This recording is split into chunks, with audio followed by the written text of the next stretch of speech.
बिस्मिल्लाहिर्रहमानिर्रहीम।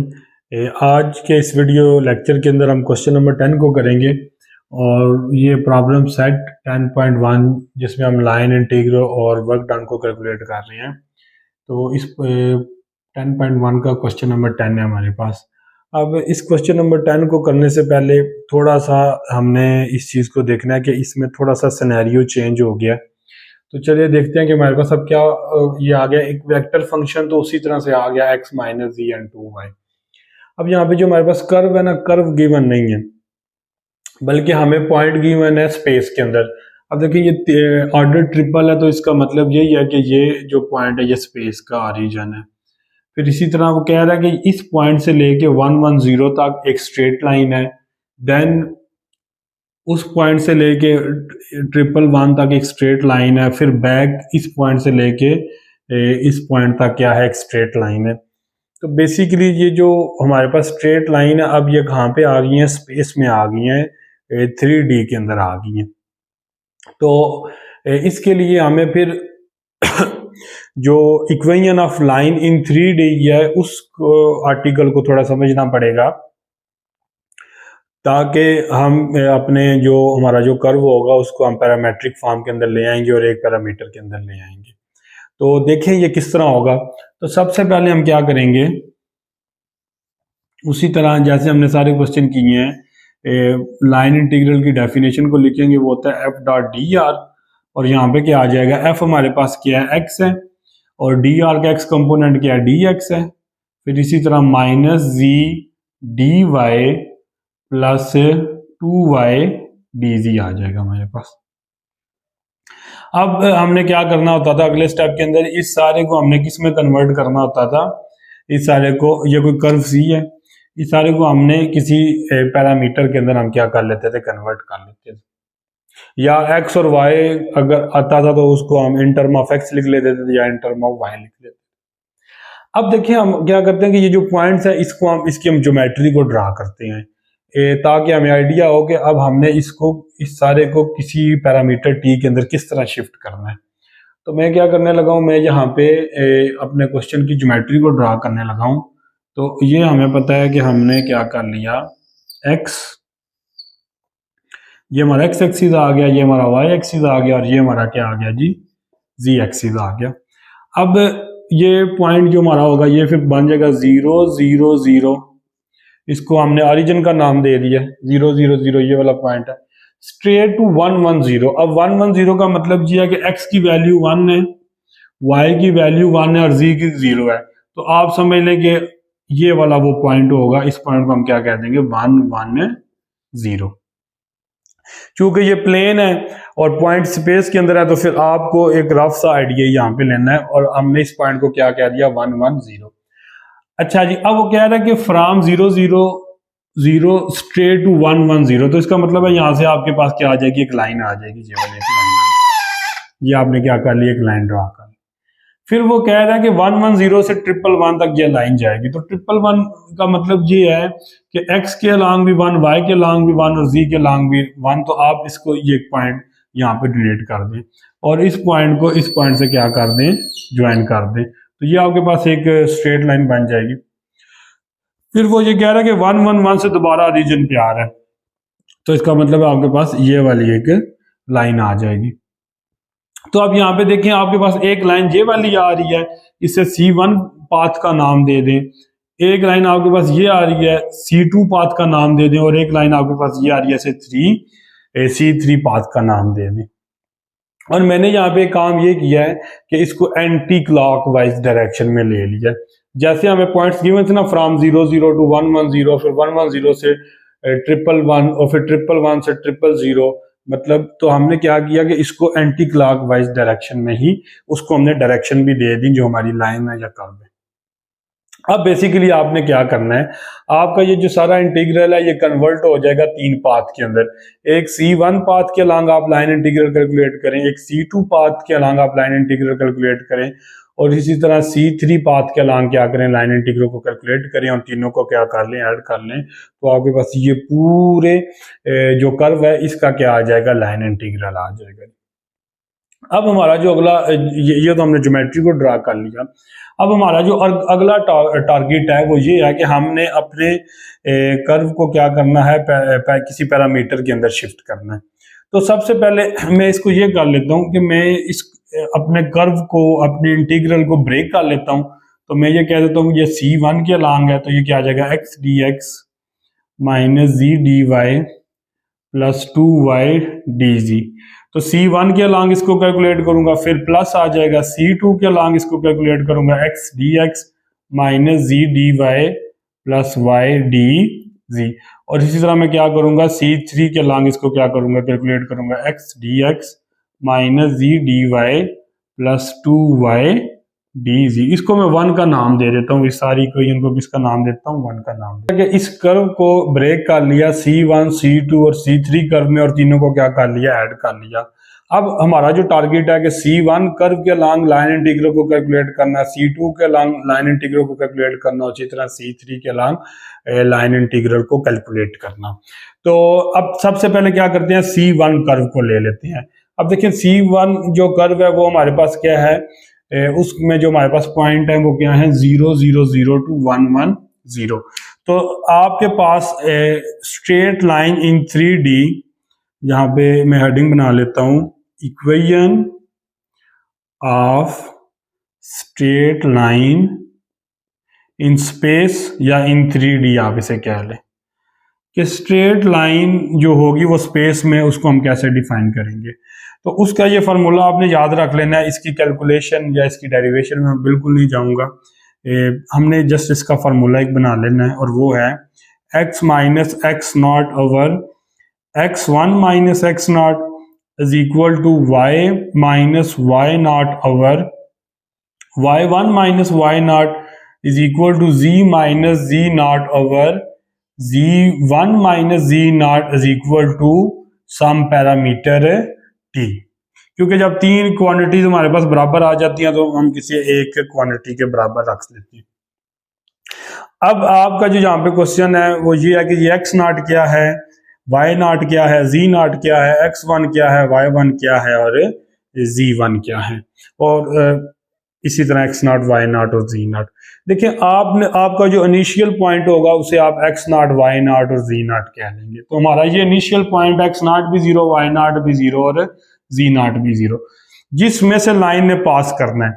और आपका जो x1, y1, z1 होगा वो दूसरा पॉइंट हो जाएगा, x1, y1, z1 आपका क्या हो जाएगा, दूसरा पॉइंट हो जाएगा। तो अब आपने ये जो C1 कर्व है, C1 कर्व की आपने पैरामेट्रिक इक्वेशन बनानी है। तो ये देखिए कितनी आसान है, x1 माइनस 0, क्योंकि x नॉट 0 है और x1 1 है, तो ये 1 माइनस 0 आ जाएगा। इसी तरह हमारे पास आ जाएगा y माइनस 0 ओवर y1 हमारे पास क्या है, 1 है, तो 1 माइनस 0। इस तरह z minus 0 over 0 minus 0, z1 भी 0 है और z नॉट भी 0 है, तो 0 minus 0 is equal to t। अब हम इसको सेपरेट करके लिख लेते हैं। तो देखिए हमारे पास यहाँ से x माइनस 0, 1 माइनस 0, 1 1 यहाँ पे मल्टीप्लाई हुआ तो t आ गया, तो x किसके बराबर आ गया, t के। इसी तरह y यहाँ से क्या हमारे पास आ गया, t के बराबर आ गया।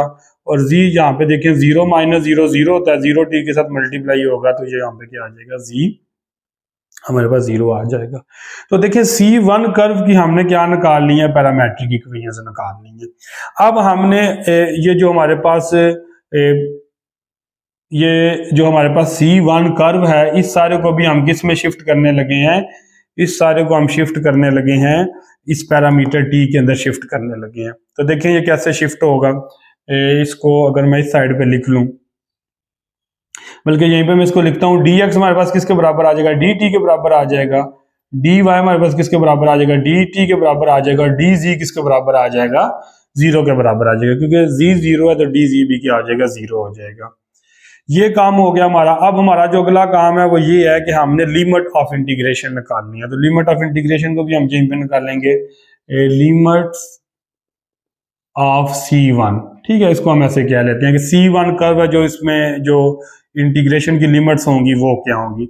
अब आप देखें आपके पास पहला पॉइंट ये है 0 0 0, तो यहाँ पे t की जगह 0 पुट करें, x की जगह 0 पुट करें तो t 0 आ गया। यहाँ पे y की जगह 0 पुट करें तो फिर t 0 आ गया और z तो ऑलरेडी 0 है। तो यहाँ पे इसका मतलब ये है कि यहाँ पे हमारे पास t नहीं है, तो इसको फिर हम इस ऐसे ही छोड़ देते हैं। और यहाँ से हमें पता चल रहा है कि ये 1 1 0 है, तो z कंपोनेंट यहाँ पे भी 0 है, यहाँ पे भी 0 है, तो इसका मतलब ये है कि ये प्लेन के अंदर लाइन है। अच्छा जी, अब इसी तरह हमने क्या करना है, अब देखें x1 y1 z1। अब देखें यहाँ पे आप वैल्यू रख लें, x की 1 वैल्यू रख लें तो t 1 आ जाएगा, यहाँ पे y की वैल्यू 1 रखें तो t 1 आ जाएगा, और z चूंकि हमारे पास है नहीं है तो उसको हम छोड़ दें। तो यहाँ से आप देख लें कि जो लिमिट ऑफ इंटीग्रेशन आ रही है वो 0 से लेके 1 तक आ रही है। तो बेसिकली अब हमने क्या करना है, हमने यहाँ पे दो काम कर दिए कि एक तो हमने पैरामेट्रिक इक्वेशंस बना ली x y एंड z की, और एक हमने उस पैरामीटर की वैल्यू भी निकाल ली जो कि हमारी लिमिट ऑफ इंटीग्रेशन होगी। अब हमने ये जो C1 कर्व है इसकी लिमिट लेनी है 0 से 1, और इस सारे को हमने शिफ्ट कर देना है अपने पैरामीटर t के अंदर। तो मैं इसको यहाँ पे कर लेता हूँ, मेरे पास यहाँ पे स्पेस है तो इसको यहाँ पे हम कर लेते हैं। ठीक हो गया जी। This is equal to curve C1 की लिमिट हमारे पास क्या आ गई, 0 से लेके 1 तक आ गई। अब x की जगह हम क्या लिखेंगे, t लिखेंगे, और dx की जगह क्या लिख लेंगे, dt लिख लेंगे। इसी तरह माइनस z dy, तो z चूंकि हमारे पास 0 है तो ये सारा 0 हो जाएगा, और यहाँ पे dz 0 है तो ये सारा 0 हो जाएगा। तो हमारे पास सिर्फ ये एक ही ये इंटीग्रेंड बचेगा, एक टर्म बचेगी। अब आप इसकी इंटीग्रेशन कर लें तो ये आपके पास क्या आ जाएगा, टी स्क्वायर बाई 2 0 to 1। तो जब आप इसकी इंटीग्रेशन परफॉर्म करेंगे तो आपके पास क्या आ जाएगा, जो आंसर है वो 1/2 आ जाएगा। तो इसका मतलब ये है कि इस C1 कर्व को जब हमने सॉल्व किया तो हमारे पास आंसर क्या आ गया, 1/2 आ गया। इसको मैं यहाँ पे लिख भी लेता हूँ, C1 कर्व के अलॉन्ग जो लाइन इंटीग्रल आया हमारे पास वो क्या आया, 1/2 आया। जी, अब हमने क्या करना है, अब हमने यही काम सारा C2 के लिए करना है और यही काम सारा C3 के लिए करना है। तो देखिए मैं इसी के अंदर अमेंडमेंट करके इसको करूंगा कि C2 में सिर्फ हमने पॉइंट देखने हैं कि C2 कर्व के पॉइंट क्या है, x0 1 है, y0 1 है, z0 0 है, x1 1 है, y1 1 है, z1 1 है। तो यहाँ पे सिर्फ मैं चेंजिंग करने लगा हूं, ये देख ले, मैं यहाँ पे इसको C2 करूंगा। अब ये पॉइंट मैं खत्म करूंगा, यहाँ से ये सारे पॉइंट ऐसे खत्म कर देते हैं हम, ये सारे पॉइंट हम ऐसे खत्म कर देते हैं जी। अब देखें x माइनस एक्स नॉट क्या है, 1 है, तो यहाँ पे 1 आ गया। फिर नीचे क्या आएगा, x1 माइनस एक्स नॉट, तो वो भी 1 है, ये भी 1 है, तो ये आ जाएगा 1 माइनस 1। अब आप y पे चले जाएं तो y माइनस वाई नॉट क्या हमारे पास 1 है, और y1 भी 1 है, तो ये भी 1 माइनस 1 आ जाएगा जी। अब आगे हमारे पास z आ गया, तो z माइनस 0, z नॉट हमारे पास 0 है, और z1 हमारे पास 1 है, तो ये आ जाएगा 1 माइनस 0। अब हम क्या करेंगे, अपनी सारी जो इक्वेशन होगी पैरामेट्रिक उसको लिख लेंगे। तो ये हमारे पास आ जाएगा x minus 1 over 0, y minus 1 over 0, z over 1 is equal to t। तो देखें जब ये 0 t के साथ मल्टीप्लाई हो जाएगा 0 हो जाएगा, तो x माइनस 1 किसके बराबर आ गया, यहाँ पे हमारे पास x माइनस 1 किसके बराबर आ गया, 0 के बराबर आ गया। ये 0 इस t के साथ मल्टीप्लाई हो गया 0 हो जाएगा, तो यहाँ पे y माइनस 1 0 के बराबर आ जाएगा, और इसी तरह z किसके बराबर आ जाएगा, हमारे पास t के बराबर आ जाएगा। तो इसको मैं ऐसे भी लिख सकता हूँ, x is equal to 1, y is equal to 1 and z is equal to t। तो ये जो हमारे पास अब 3 इक्वेशन आ गई है, ये पैरामेट्रिक इक्वेशन आ गई हैं इस कर्व की, C2 कर्व की। अच्छा, अब हमने क्या करना है, जो C2 कर्व है इसकी लिमिट्स को पहले हम निकाल लेते हैं। तो यहाँ पे लिमिट ऑफ कर्व C2 आ जाएंगी, तो ये लिमिट ऑफ कर्व C2 को अब यहाँ पे हम निकाल लेते हैं। तो देखें वो क्या आएंगी, पहला आपके पास पॉइंट क्या है, x1 है, आपने यहाँ x1 आ रहा है, y1 आ रहा है, और यहाँ पे जब आप पुट करेंगे इसको z की वैल्यू को पुट करेंगे तो z हमारे पास यहाँ पे आ रहा है 0, तो ये हमारे पास आ जाएगा अगर हम इसको देखें तो हमारे पास जो पहला पॉइंट है वो 1 है, x 1 है, तो यहाँ पे 1 को आप पुट करेंगे जब आप, तो 1 - 1 इज इक्वल टू 0, तो 0 इज इक्वल टू 0 आ जाएगा। t के अबाउट कोई इंफॉर्मेशन नहीं मिल रही।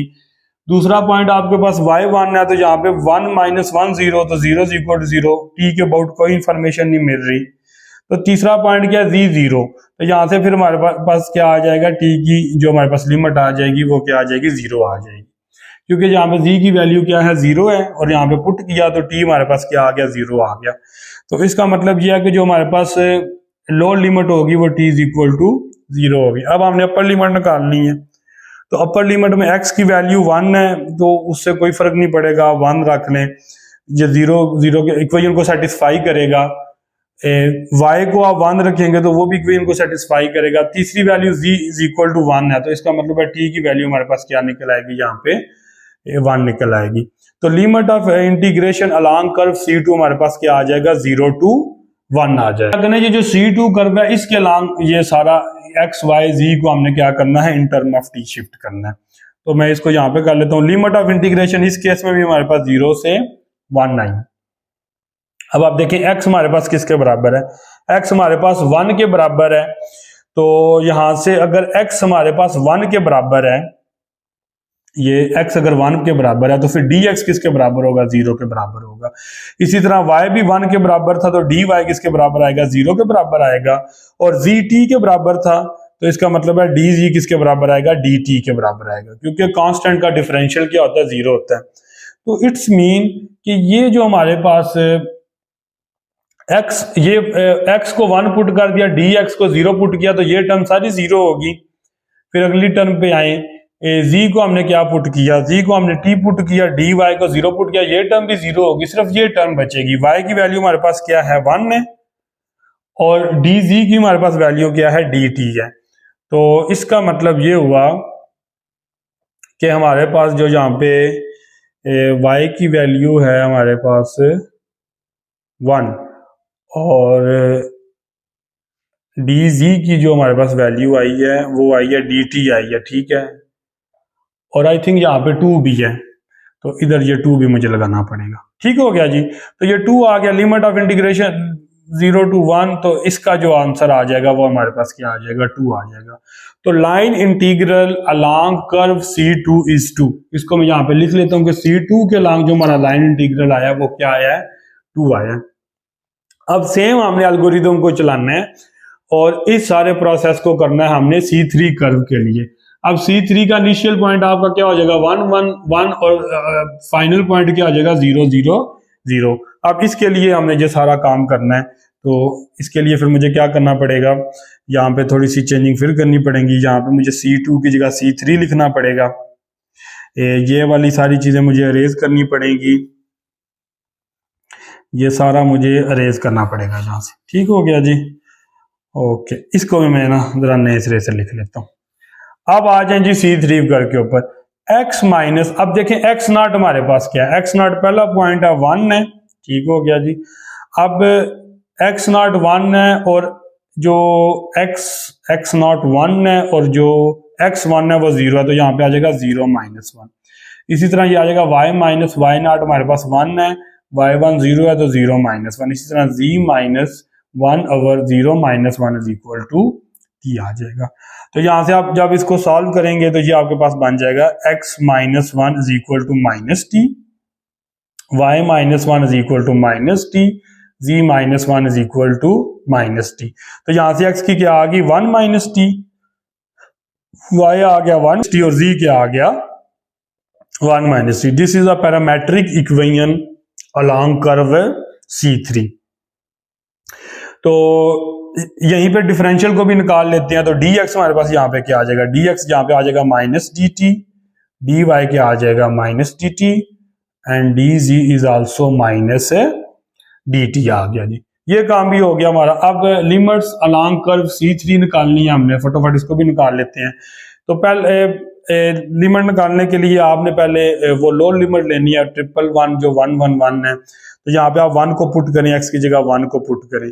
x की जगह जब 1 को पुट कर लेंगे तो t की वैल्यू 0 आ जाएगी। y की जगह 1 को पुट करेंगे फिर भी t की वैल्यू 0 आएगी, और जब z वाला केस लेंगे तो फिर भी 0 आएगी। तो इसका मतलब ये है कि जो इसकी लोअर लिमिट आ रही है वो क्या आ रही है, हमारे पास 0 आ रही है। अब अपर लिमिट को चेक कर लें, 0 को पुट करें, x की जगह 0 को पुट करें ना, तो यहाँ पे देखें x की जगह 0 को पुट करें तो t की वैल्यू 1 आ रही है। इसी तरह y और z के लिए भी t की वैल्यू क्या आ रही है, 1 1 आ रही है। इट्स मीन के जो हमारे पास लिमिट ऑफ इंटीग्रेशन है वो अगेन क्या आ रही है, हमारे पास 0 से लेके 1 तक आ रही है। तो मैं इसको रेज कर देता हूं, और यहाँ पे हम क्या करते हैं, अपना इंटीग्रेशन अलोंग C3 जो कर्व है उसको निकाल लेते हैं। तो ये देखिए इंटीग्रल आ गया, लिमिट ऑफ इंटीग्रेशन 0 से 1 है। अब देखिए x की जगह आपने क्या पुट करना है, x की जगह आपने पुट करना है 1 माइनस टी, और dx की जगह आपने क्या पुट कर देना है, माइनस dt। इसी तरह आपके पास माइनस आ गया, z की जगह आपने क्या पुट करना है, z की जगह जी। अब इसी तरह z की वैल्यू माइनस z की 1 माइनस टी आ गई, और dy हमारे पास किसके बराबर आ जाएगा, dy हमारे पास आ जाएगा माइनस डी टी के बराबर आ जाएगा। इसी तरह प्लस 2y की जगह हमारे पास क्या आ जाएगा, 1 माइनस टी आ जाएगा, और dz की जगह हमारे पास क्या आ जाएगा, माइनस dt आ जाएगा।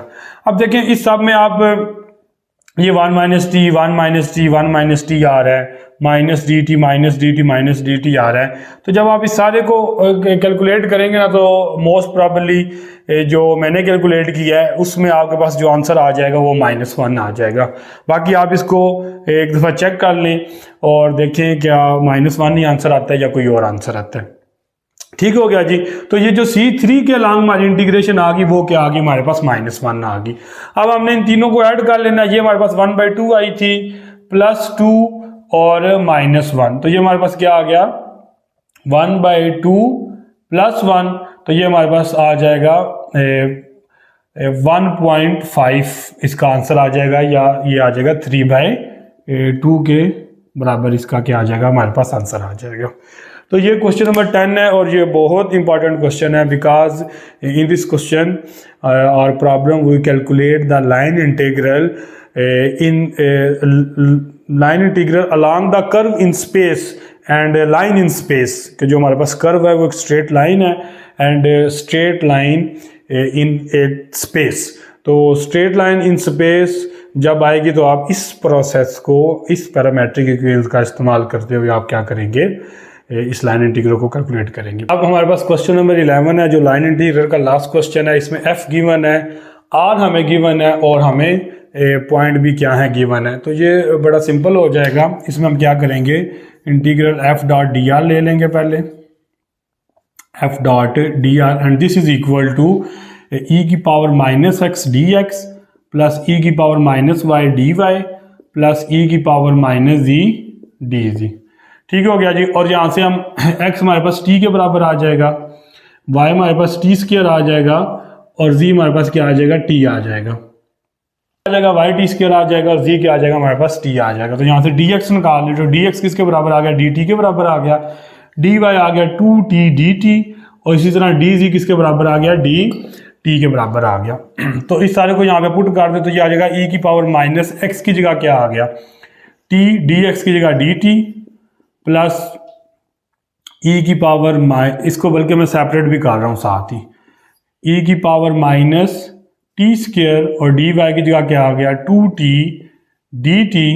इसी तरह इंटेग्रल e⁻t और dz की जगह क्या आ गया, dt। और लिमिट ऑफ इंटीग्रेशन हमारे पास क्या होंगे, ये पॉइंट पुट कर लें। तो जब x 0 है, y 0 है और z 0 है, तो t की वैल्यू हमारे पास क्या आ जाएगी, 0 आ जाएगी। और इसी तरह जब x हमारे पास 2 है, y 4 है और z 2 है, तो उस वक्त केस में हमारे पास जो t की वैल्यू आ जाएगी वो 2 आ जाएगी। आप इसको इसमें पुट करके कैलकुलेट कर सकते हैं। तो limit of integration is 0 to 2, 0 to 2 and 0 to 2। वैसे अगर देखा जाए तो इन दोनों को अगर मैं ऐड कर लूँ तो ये दोनों सेम है, तो ये हमारे पास क्या आ जाएगा, 2 time integral 0 to 2 e⁻t dt plus integral 0 to 2 e⁻t² 2t dt। तो अब इसकी इंटीग्रेशन आप ले लें तो ये आ जाएगा e⁻t/-1 0 to 2 प्लस अब देखिए माइनस टी स्क्र, तो माइनस टी स्क्र का आगे डेरिवेटिव मौजूद है तो इसकी इंटीग्रेशन बनेगी ई की power minus T over minus, ये माइनस के साथ मल्टीप्लाई और डिवाइड कर लीजिए और यहाँ पे आ गया 0 से 2। तो अब इसकी इंटीग्रेशन निकालें तो ये आ जाएगा -2 को ऐसे ही रहने दें, ई की पावर -2 और जब 0 को पुट करेंगे तो -1 आ जाएगा, ये माइनस ऐसे ही रहने दें। यहाँ पे आप करें तो ई की पावर -4 आ जाएगा और माइनस जब वो 0 को पुट करेंगे तो ये आ जाएगा 1 आ जाएगा हमारे पास। अब आप इसको सिंपल सॉल्व कर लें तो ये आपके पास बन जाएगा -2 टाइम ई की, बल्कि मैं इसको यहाँ पे कर लेता हूँ, this is equal to -2 time E की -2 ई की पावर -2 प्लस 2 माइनस ई की पावर -4 और माइनस माइनस प्लस 1। तो this is equal to -2 e raised to power -2 minus e to power -4 and plus 3, 2 + 1 क्या हो जाएगा हमारे पास 3 हो जाएगा। तो ये हमारे पास क्या आ जाएगा, लाइन इंटीग्रल का आंसर आ जाएगा।